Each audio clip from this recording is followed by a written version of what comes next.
안녕하십니까.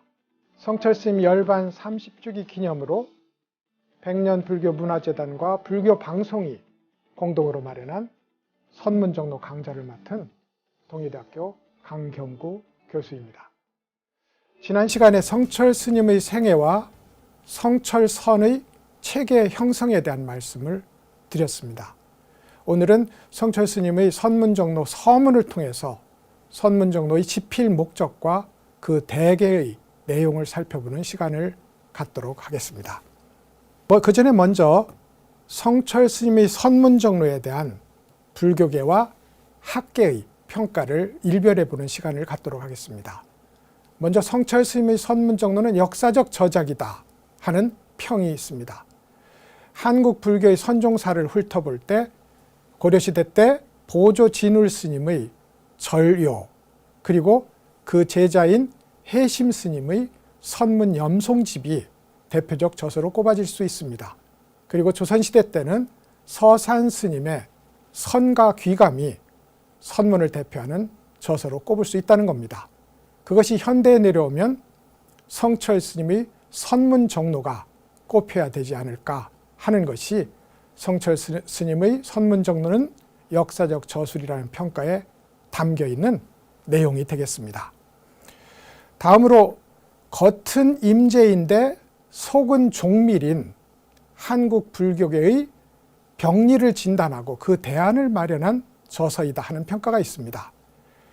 한국 불교는 임재종을 표방합니다. 그래서 스님이 열반하셨을 때 축원하는 말 속에 부디 이 사바세계에 오셔서 임재문중의 눈 밝은 스승이 되어주시기를 기원합니다 라는 축원문을 읽을 정도로 한국 불교의 임재종에 대한 정체성은 뚜렷합니다. 근데 실제로는 종밀스님의 절요를 기준으로 참선을 판단하고 그리고 수행을 이끌어가는 체계를 갖고 있단 말입니다. 그런 의미에서 겉은 임재종인데 속은 종밀스님의 원리를 따르고 있는 한국 불교의 병리를 지적을 하고 임재종의 본령으로 돌아가기를 주장한 서적이 선문정로라는 평가가 되겠습니다. 바로 그렇기 때문에 선문정로는 도노돈수의 소식을 널리 전한 저술이라는 평가가 뒤따르게 됩니다. 임재종은 도노돈수를 표방하는 종파입니다. 그런 의미에서 이제까지 도노점수를 주장하는 종밀의 설을 따랐다면 만약에 한국 불교가 임재종이라면 도노돈수를 정통으로 세워야 하지 않을까 하는 주장이 여기에 담겨 있다는 것입니다. 성철스님의 선문정로는 근원으로 돌아가기 위한 종교개혁의 일환으로 쓰여진 책이라는 평가도 있습니다. 한국 불교가 혹은 모든 불교가 모든 종교가 그렇게 했습니다만 세월이 지나면서 본래의 목적, 본래의 메시지를 상실하는 경우가 있게 됩니다. 한국 불교도 성철 스님 당시에 그랬다는 거예요. 그래서 성철 스님은 선문정로를 통해서 한국 불교가 불교의 본래 목적으로 돌아갈 필요성이 있다는 점을 역설했다는 것입니다. 한편 선문정로는 선에 대한 이야기가 아니라 한국 불교의 정통을 가리기 위한 서적이라는 평가도 있습니다. 말하자면 보조 진울 스님을 정통으로 세우고 있는데 사실은 태고 보우 스님이 정통이 되어야 된다는 주장을 담고 있는 서적이라는 평가입니다. 무엇보다도 보편적으로 나타난 평가는 선문정로가 한국 불교사에 돈점 논쟁을 일으킨 서적이라는 평가입니다. 이것은 더 이상 설명을 필요하지 않을 정도로 선문정로에 대한 일반적인 평가이기도 합니다. 저는 선문정로는 당장의 수행과 당장의 깨달음을 촉구하는 스승의 외침이다 라고 선문정로를 평가하고 싶습니다. 그러니까 선문정로는 수행자의 참선과 깨달음을 안내하는 안내서로 읽혀야지 개별적 독서물로 읽혀서는 부족하지 않을까 하는 것이 저의 선문정로에 대한 관점이기도 합니다. 이상으로 약간의 평가에 대해서 일별해 보는 시간을 가졌습니다. 이제 서문을 통해서 선문정로의 저술 목적과 대강의 내용을 살펴보는 시간을 갖도록 하겠습니다. 선문정로의 서문은 상당한 만연체이고 국한문 혼용체라서 일반 독자들이 읽기에 상당히 불편한 감이 있습니다. 그래서 제가 선문정로의 서문을 인용할 때에는 제 나름으로 오늘의 현대어로 바꾸어서 그 의미를 전달하는 방식으로 소개하도록 하겠습니다. 성철 스님은 선문정로의 저술 목적을 밝히면서 이렇게 말합니다. 바른 법이 전해진 지 세월이 오래되어서 각종의 이설들이 횡행하고 있다. 내가 이제 여러 밝은 스승님들의 법문들을 두루 채집해서 선문의 바른 길을 제시하고자 한다. 이것이 성철 스님의 저술 목적에 해당합니다. 여기에 두 가지 목적이 제시되어 있습니다. 첫 번째는 이설을 바로잡기 위해, 두 번째는 바른 길을 제시하기 위해입니다. 어쩌면 이설은 말할 것도 없이 도노 점수를 가리키는 것이 될 게고, 바른 길이라는 것은 성철 스님이 생각하는 참선의 바른 길이 어떤 내용들을 갖춰야 하는지에 대한 말씀이 되겠습니다. 첫 번째 집필 의도인 이설에 대한 이야기를 한번 나눠보도록 하겠습니다. 성철 스님은 지난 시간에 살펴보았던 것처럼 깨달음 이후에 여러 선지식들을 두루 참방하는 시간을 갖습니다. 그런데 그 과정에서 성철 스님은 이상하다는 생각을 하게 됩니다. 당장 만공 스님이 3번의 깨달음을 성취했다고 하는데, 한 번은 온양 봉곡사에서, 두 번째는 통도사 배구남에서, 세 번째는 덕숭산 정해사에서 마지막 깨달음을 체험했다는 회고를 성철 스님에게 들려주었다는 겁니다. 근데 성철 스님이 생각하기에 이런 겁니다. 3번째의 깨달음이 진실하다면 첫 번째, 두 번째의 깨달음은 무엇일까? 그것을 깨달음이라고 불러도 될까? 하는 질문이었습니다. 마찬가지로 보조 스님에 대한 기록을 보면 보조 스님이 지리산 상무주함에서 마지막 3번째의 깨달음을 성취하기 전에 역시 2번의 앞선 깨달음이 있었다는 겁니다. 똑같은 질문이 성철 스님에게 일어나는 거죠. 마지막의 깨달음이 진실한 것이라면 앞의 2 깨달음은 무엇이라고 불러야 좋을까? 그런 점에서 성철 스님은 앞의 2 깨달음을 깨달음이라고 부르는 것이, 이것이 참선의 현장에서는 결코 도움이 되지 않는다. 이것이 이제 성철 스님의 생각이었어요. 그리고 그 이유를 따져보니 이것이 바로 하택 신회에서 시작되고 규봉 종밀이 계승하고 보조 진울 스님이 힘써서 역설한 도노 점수론을 안내하는 길이라는 것을 확인하게 됩니다. 그래서 도노 점수설을 비판하는 내용이 선문정로의 주 내용이 되게 됩니다. 두 번째 집필 의도는 선문의 바른 길을 제시하겠다는 것입니다. 성철 스님이 제시하는 선문의 바른 길은 3가지의 내용을 포함하고 있다고 생각을 합니다. 첫 번째는 선문에서 얘기하는 견성 혹은 도노가 부처님이 성취한 완전한 깨달음과 같은 것이라야 한다는 주장입니다. 이것을 저는 도노 원강론이라고 표현하고 싶습니다. 그리고 이것이 성철선의 제1종지라고 생각을 합니다.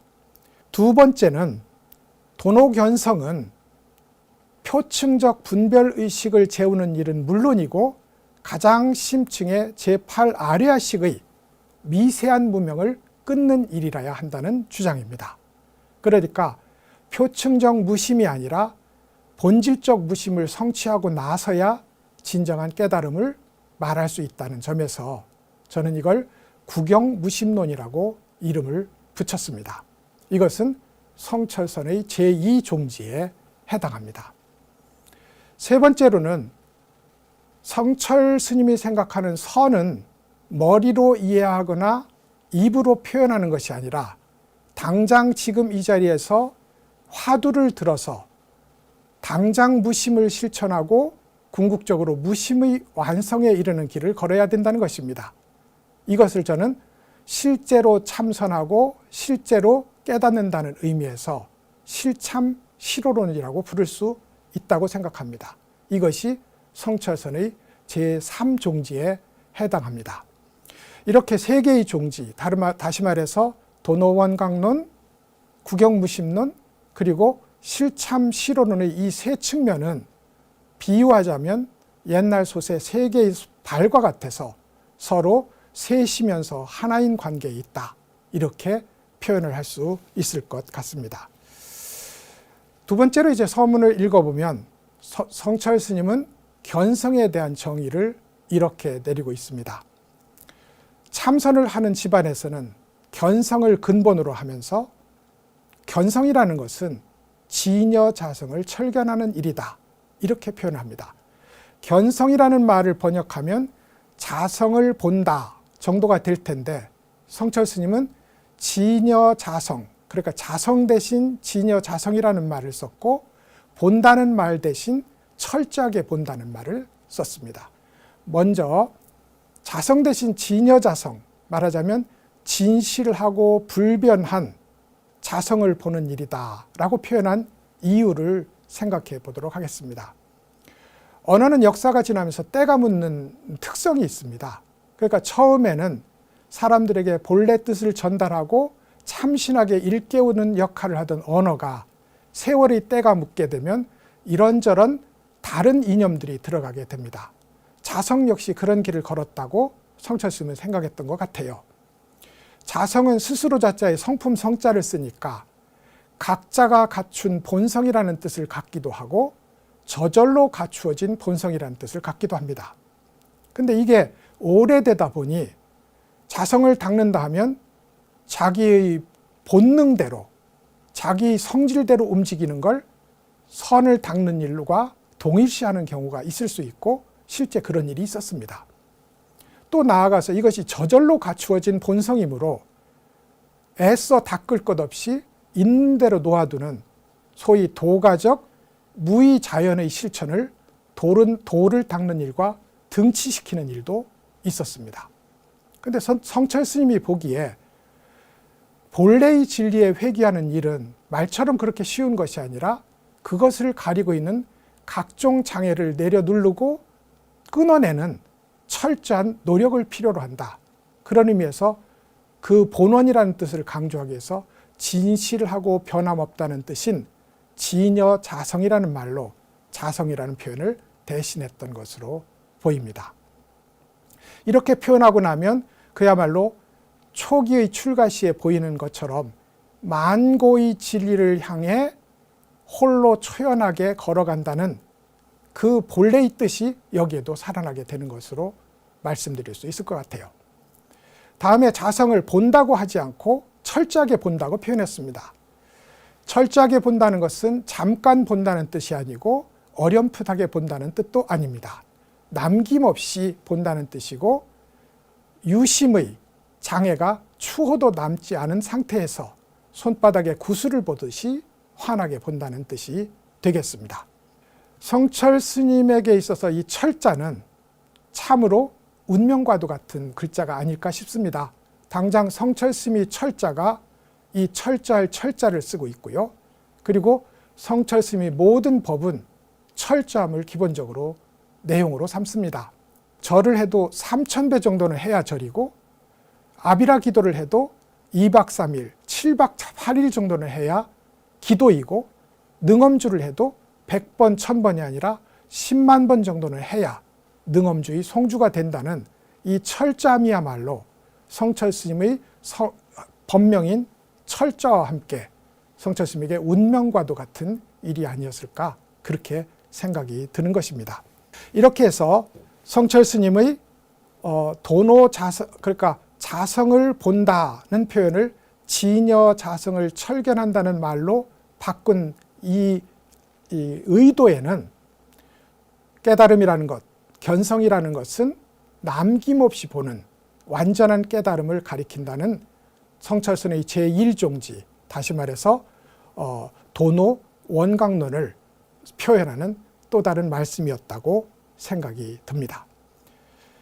다음으로 성철 스님은 견성을 하는 방법에 대해서 이렇게 이야기를 합니다. 견성의 내용이기도 하고요. 견성을 하려면 진여자성을 가리고 있는 근본 무명, 다시 말해서 아뢰아식의 미세망념을 영원히 끊어내야 된다고 표현했습니다. 아뢰아식이라는 이 용어는 불교도라고 해도 그렇게 익숙한 용어는 아닐 것 같고, 실제 성철 스님 당시에도 불교에 익숙했던, 그리고 나중에 성철 스님에게 방대한 장서를 기증했던 김병룡 거사만 해도 성철 스님이 참선의 도리를 유식의 아뢰아식을 끊어내는 일로 설명하는 지점에서 성철 스님에게 고개를 숙이고 감복을 했다는 얘기가 오늘까지 전합니다. 그런데도 이제 성철 스님에게 있어서 아뢰아식을 끊어낸 완전한 무심이라는 이 경지는 극히 중요하고 성철 스님의 정체성을 규명하는데 아주 결정적인 요소가 됩니다. 그래서 성철 스님이 이렇게 말하는 겁니다. 무심하지만 잠깐 무심이었다가 계속 유심의 번뇌에 빠지는 것은 결코 무심이라고 할 수 없다. 그러면 진정한 무심은 뭐냐? 가장 심층 무의식인 아뢰아식이 완전히 끊어져 나간, 그래서 다시는 재발하지 않는 그 상태를 무심이라고 이름해야 된다 하는 것이 성철 스님의 주장이었습니다.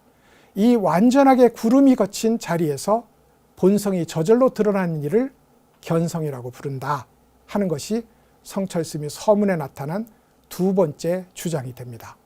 저는 앞에서 개관한 것처럼 이것을 구경무심론이라고 부릅니다. 실제로 무심은 여러 가지 상태가 있을 겁니다. 잠을 자도 무심이 될 것 같고요. 기절을 해도 무심이 될 것 같고, 오늘날 우리가 흔히 말하는 멍때림도 무심의 일종이 될 것 같습니다. 또 수행을 해서 잠깐의 분별이 사라지는 선정을 체험하는 일도 일반적으로는 무심을 성취했다고 이야기되기도 합니다. 근데 성철 스님은 이런 무심을 모두 떨어내고 아뢰아식까지 끊어낸 진정한 무심만이 진짜 무심이다 하고 주장을 하게 됩니다. 이것이 성철선의 제2종지인 구경무심론을 주장하는 장면이라는 것은 우리 쉽게 이해할 수 있을 것 같습니다. 이 구경무심론이 지향하는 것은 이렇습니다. 불교의 참선은 알고 이해하는 일을 끊는 데서 출발을 합니다.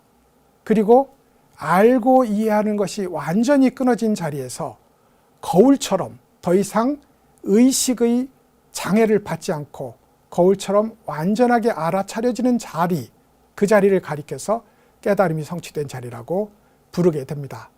그렇다면 내가 무엇인가를 안다 라고 하면 벌써 틀린 겁니다. 거기에는 나도 있고 무엇도 있고 안다는 사실도 있습니다. 그래서 참선은 나라는 주체의식, 무엇이라는 대상의식을 지어낸 한 몸으로 일어나는 알아차리는 자리, 그것을 지향한다고 할 때 성철 스님의 구경무심론은 내가 무엇을 안다는 이 사실을 직접적으로 공략하고 있다. 그리고 그것은 말할 것도 없이 이해 차원의 깨달음을 주장하는 신회와 종밀과 그리고 그것을 수용한 보조 진울 스님의 수행론을 직접 겨냥하고 있는 것이 아닐까, 이렇게 생각을 하게 됩니다. 다음으로 이제 서문에서 성철 스님이 밝히고 있는 것은 견성의 방법입니다. 견성 방법을 성철 스님은 이렇게 말씀합니다. 견성의 방법은 부처님과 조사님들이 남겨놓은 공안을 참고하는 것이 가장 빠른 길이다. 이 공안은 가장 높은 수준의 보살들도 까마득하게 모르는 것이고 오로지 부처님이 성취한 대원경지의 자리에서만 밝게 알 수 있는 것이다. 이렇게 말씀을 합니다. 여기서 이제 공안이라는 것은 일종의 이제 공개된 공적인 문서라는 뜻을 갖습니다. 어쩌면 옛 조사 스님들이 남들이 이해할 수 없는 기상천외한 언설과 행위들이 그 스님은 왜 그 행위를 했고 그 스님은 왜 그 말씀을 하셨을까 하는 영원한 숙제를 남기는 지점이 됩니다. 이것은 완전히 해결되지 않은 미해결의 과제와도 같고, 그리고 모두를 향해 던져진 공개된 숙제와도 같습니다. 이것을 왜 그 스님은 그렇게 했을까라는 방식으로 의문을 일으켜서 그 스님의 마음과 하나 되는 길을 걷는 것, 이것이 공안 참구의 핵심적인 방법이 됩니다. 여기서 참구라는 말을 썼는데요. 우리가 참선을 하는 사람에게 참구라는 말은 보통 일반적으로 이해되는 것 같지만, 실제적으로 참구라는 말은 참선이 깊어질수록 그것이 무엇인지를 확인하게 되는 묘한 단어이기도 합니다. 우선 당장 참구라는 단어를 저의식으로 표현하자면 한 몸이 되어서 연구한다 정도의 뜻이 될 것 같습니다. 그러니까 조사님들이 남겨놓은 숙제에 대해서 한 몸이 될 정도로 주의를 기울여서 연구한다. 혹은 조사님들이 남겨놓은 공개적인 숙제에 대해서 한 몸으로 알아차린다 정도가 참구의 뜻이 될 것 같습니다. 한 몸이므로 나도 없고 대상도 없어요. 근데 나도 없고 대상도 없는 게 무심이거든요. 무심이라는 게 다른 것이 아니라 나와 대상이 사라진 자리, 바로 그 자리가 무심이라고요. 그런 의미에서 화두의 참구는, 공안의 참구는 그 순간 당장 무심을 실천하는 일이 된다. 그래서 제가 학생들과 여러 해 지내면서 만들어낸 말이 하나 있습니다. 요즘 학생들 어렵거든요. 그래서 오늘 당장 행복해야 내일이 행복하고, 오늘과 내일이 행복해야 결과적으로 행복하다. 이런 말입니다. 이것을 불교적으로 바꿔보면 지금 당장 무심이라야 결과적으로 무심이다. 지금 당장 깨달아야 결과적으로 깨닫는다. 이런 표현이 가능할 것 같아요. 성철스님이 제시한 공안을 참고하는 간화선의 수행이야말로 제가 지금 이야기하는 지금 당장 무심을 실천해서 결과적으로 무심을 성취한다는 이 명제에 가장 어울리는 방법이 아닐까 생각을 하게 되는 겁니다. 이 공안의 참구는 사실은 육조 스님이 대유령이라는 곳에서 최초의 제자인 해명 스님을 가르칠 때 똑같은 방식으로 일어났던 사건이기도 합니다. 해명 스님이라는 이는 이제 장군 출신이었어요. 그래서 잘 달렸던 겁니다. 육조 스님이 자기를 쫓는, 아마도 이제 법의 정통성을 두고 다툼이 일어났었겠죠. 자기를 추격하는 무리들을 피해서 대유령까지 달아났는데, 그때 잘 달리는, 아무래도 무인이니까요, 잘 달리고 발 힘이 강건했던 해명 스님이 거기서 육조 스님을 따라잡아요. 그리고는 진리를 깨닫는 길이 무엇인지를 알려주십시오 하고 겸손하게 이제 가르침을 청합니다. 그때 육조 스님이 이렇게 말씀합니다. 우선 선도 생각하지 말고 악도 생각하지 마세요. 선과 악을 나누는 일을 멈춰봅시다. 이것이 첫 번째 지시였고요. 그런 뒤에 선도 생각하지 않고 악도 생각하지 않은 그런 완전한 무심의 자리에서 한번 생각해 보십시오. 당신의 진짜 모습은, 당신의 본래 모습은 어디 있습니까? 이렇게 물었다는 거예요. 근데 공안이야말로 바로 이 두 가지 조건, 선도 생각하지 않고 악도 생각하지 않는 이 자리에 1차적으로 도달하고, 그러면서도 도대체 왜 그 스님은 개에게 불성이 없다고 했을까? 도저히 답이 안 나오는 질문을 들고 간절히 알고자 하는 질문을 일으키므로 해명 스님에게 육조 스님이 요구했던 당신의 본래 면목은 무엇입니까? 라는 것과 통하게 되어 있다는 겁니다. 그런 의미에서 화두 참구는, 혹은 공안의 참구는 육조 스님의 요구를 그대로 실현하는 그런 효과적인 수행 방법이다. 이렇게 설명을 드릴 수도 있을 것 같습니다. 성철 스님은 이 공안이 수준 높은 자제보살조차 까마득히 모르는 것이라고 규정을 했습니다. 일반적으로 천태나 화엄에서는 십신에서 십주, 십행, 십회향 그리고 십지의 5단계, 세분하면 50단계의 지위를 제시합니다. 십신은 불법 수행의 기초가 되는 믿음의 단계를 가리키는 것 같고, 십주는 알의 차원, 십행은 실천의 차원, 십회향은 비로소 나를 내려놓고 진리에 돌리는 회향의 차원, 그리고 마지막으로 십지는 스스로 진리 그 자체가 되는 차원이라고 할 수 있을 거예요. 그 십지 중에서도 팔지는 십지가 끝나가는 고차원의 경계이므로 실제로는 불교에서 대단히 중시하는 불태전 보살의 경계입니다. 그런데 이 팔지보살 이상의 보살도 공안은 알 수 없다는 겁니다. 그러면 공안은 누가 아느냐? 부처라야 알 수 있다. 이런 얘기가 되는 거죠. 그런 의미에서 성철 스님의 이 공안 탐구는 아마도 간화선에 대한 찬양이다 라고까지 말할 수 있을 것 같습니다. 생각해보면 선문정로는 성철 스님이 우리에게 보내는 깨달음의 초대장 같은 것이고, 그 초대장의 내용 속에는 간화선에 대한 안내로 가득 차 있다고 말할 수 있을 것 같아요.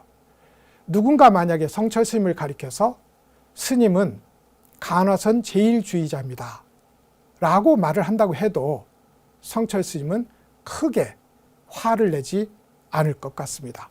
그만큼 스스로 대원사에서 참선을 시작하고 동화사 금당에서 깨달음을 성취하기까지 공안의 참구를 통해서 얻은 체험이 진실하고 그리고 자신이 있었다는 겁니다. 이 공안 참구로 얻은 깨달음을 공유하고자 저술된 책이 바로 선문정로였다. 이렇게 얘기할 수 있는 거죠.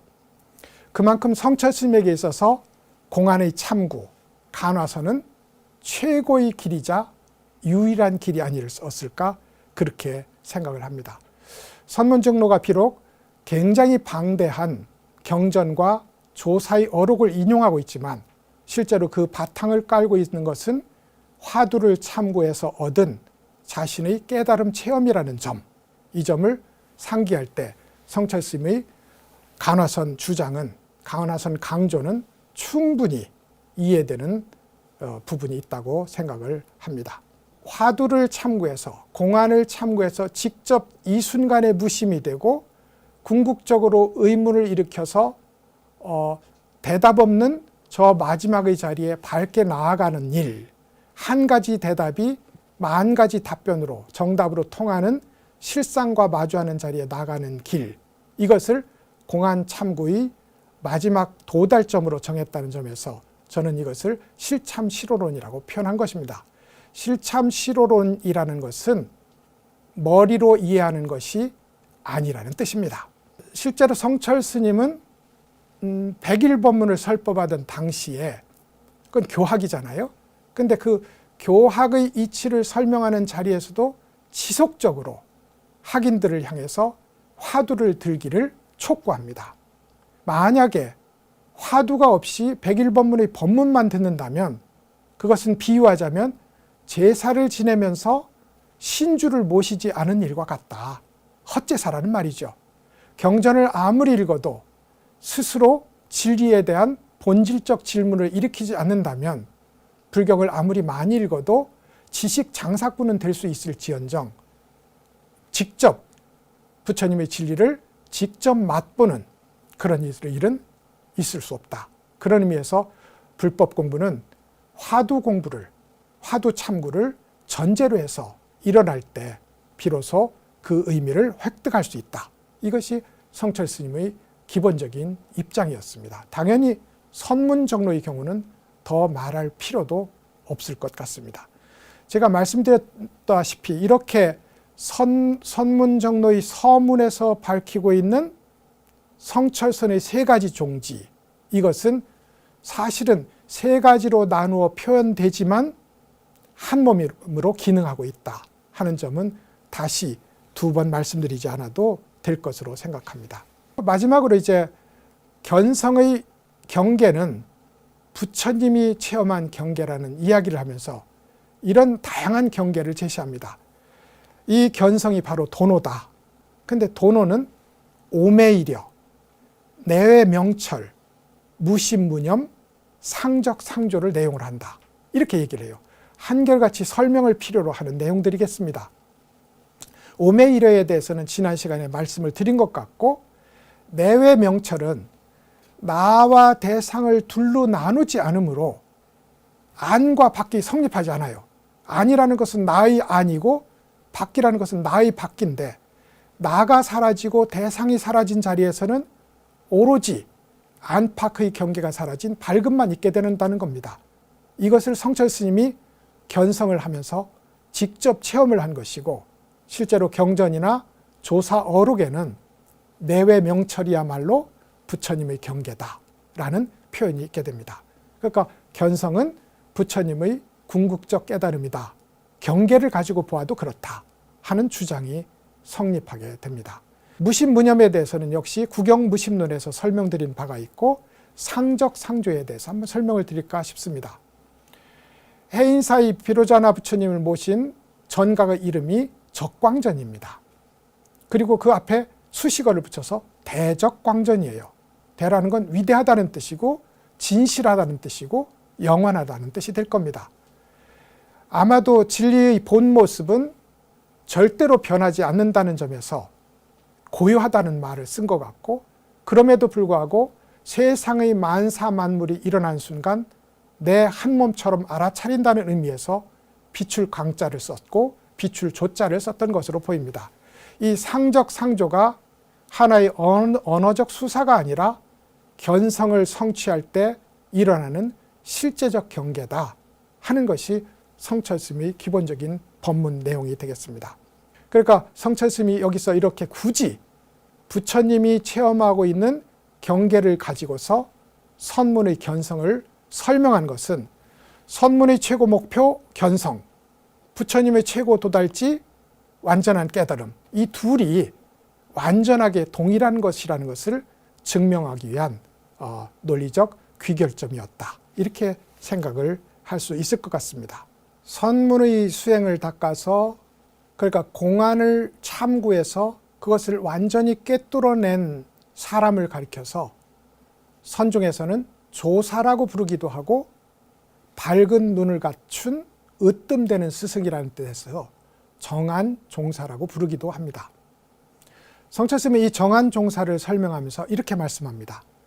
공안을 타파해서 자성을 철견하면, 말씀드린 바가 있죠. 철저하게 보면 부처의 세 몸과 네 가지 지혜를 완전하게 갖추게 된다.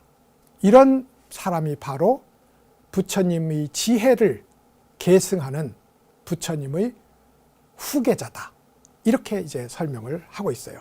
여기서 부처님의 세 가지 몸이라는 것은 법신과 보신과 화신을 가리킵니다. 깨달음을 성취한 이에게는 법신으로서의 안착이 일어나고, 그리고 깨달음을 성취하기 위해서 닦아나간 공덕으로 보신을 드러내게 되고, 필요한 자리에 필요한 방식의 모양을 짓고 화신으로 나타나게 된다는 것, 이것이 불교 삼신론의 기본적인 내용이 됩니다. 이 불교 삼신론이 견성과 함께 스스로에게 일어난다는 겁니다. 그리고 마찬가지로 부처가 갖추게 되는 네 가지 지혜가 있어요. 우리 감각기관이 대상 사물을 접하는 대로 모두 원만하게 불만 없이 완전하게 소용되는, 활용되는 작용을 성소작지라고 부릅니다. 우리가 비록 분별을 하지만 우리 일반 중생들은 분별을 통해서 집착을 하고 집착이 성취되지 않으므로 결손감을 느끼지만, 부처의 지혜를 성취하고 나면 모든 분별이 그대로 완전하게 자기 역할을 하게 되는 묘관찰지를 얻게 된다는 겁니다. 우리에게는 자의식이 있어요. 유식에서는 이것을 칠식이라고 부르는데, 이 자의식은 소위 나를 집착하고 나를 무엇인가 실체가 있는 존재로 여기고자 하는 집착을 가리킵니다. 그런 의미에서 나가 개입하면 모든 세상은 불평등으로 기울게 되어 있습니다. 근데 깨달음을 성취하면 모든 세상이 공평하게 그대로 들어오는 평등한 지혜가 성취된다. 그래서 이걸 평등성지라고 부릅니다. 그리고 마지막에 가장 심층 무의식인 아뢰의식이 그 번뇌의 작용을 멈추면 마치 거울에 있는 마지막 때를 닦아낸 것처럼 온 세상을 남김없이 왜곡 없이 비추게 된다는 겁니다. 이것을 대원경지라고 해요. 이 네 가지 지혜, 그러니까 성소작지, 묘관찰지, 평등성지, 대원경지의 이 네 가지 지혜를 부처의 지혜라고 부르고, 성철 스님은 자성을 바로 보면 바로 이 네 가지 지혜가 일어나게 된다고 규정을 합니다. 그렇다면 거꾸로 이야기하자면 삼신과 사지가 갖추어지지 않으면 견성이 아니다는 말이 되기도 합니다.